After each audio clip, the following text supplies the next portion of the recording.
سلام عليكم ورحمة الله وبركاته. Dans cette vidéo, on va parler du Coran lorsqu'il va intercéder un serviteur d'Allah durant le jour du jugement dernier.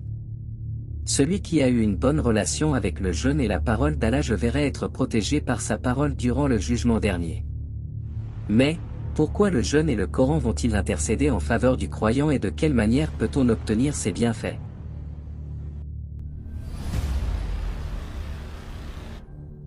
Premièrement, celui d'entre vous qui a une bonne relation avec la parole d'Allah se verra être protégé par ce dernier. Cela va de soi pour le jeûne qui soit obligatoire ou surérogatoire. Ahmed, El-Hakim, et Abu Naïm rapportent avec une chaîne de transmission authentique que le prophète sallallahu alayhi wa sallam, prière et salut sur lui, a dit, le jeûne et le Coran intercèdent pour le croyant le jour de la résurrection. Le jeûne dira, ô mon Dieu, je l'ai empêché de se nourrir et d'assouvir ses envies, laisse-moi intercéder pour lui. Et le Coran dira, je l'ai empêché de dormir la nuit, laisse-moi donc intercéder pour lui.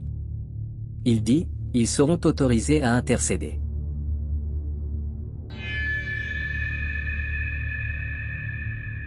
Tout d'abord, pour obtenir cette récompense, vous devrez tout d'abord commencer par vous mettre en action, invoquer Allah et implorer le pardon de votre Seigneur. Commencez à multiplier les jeûnes surrogatoires, surtout en dehors du mois du Ramadan, car c'est durant toute l'année que les démons vont s'acharner sur les serviteurs d'Allah. Ainsi, le jeûne sera une protection non seulement contre les tentations du Shétoine, mais aussi pour une protection lors du jugement dernier.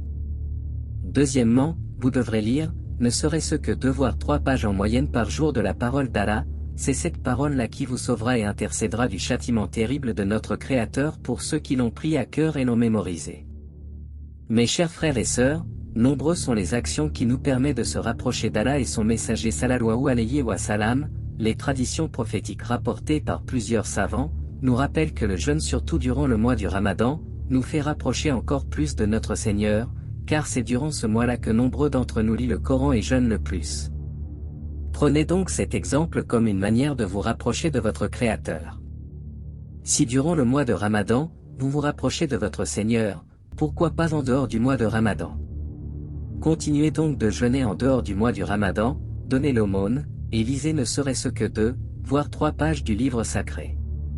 Car ces simples actions vous conduiront dans le magnifique paradis de notre Créateur. Multipliez vos efforts et vos actions, le dhikr est important, les jeûnes obligatoires, et même surérogatoires doivent faire partie intégrale de votre vie. Ainsi est le chemin de la réussite dans le dîn. الله أعلم. بركة الله عليكم.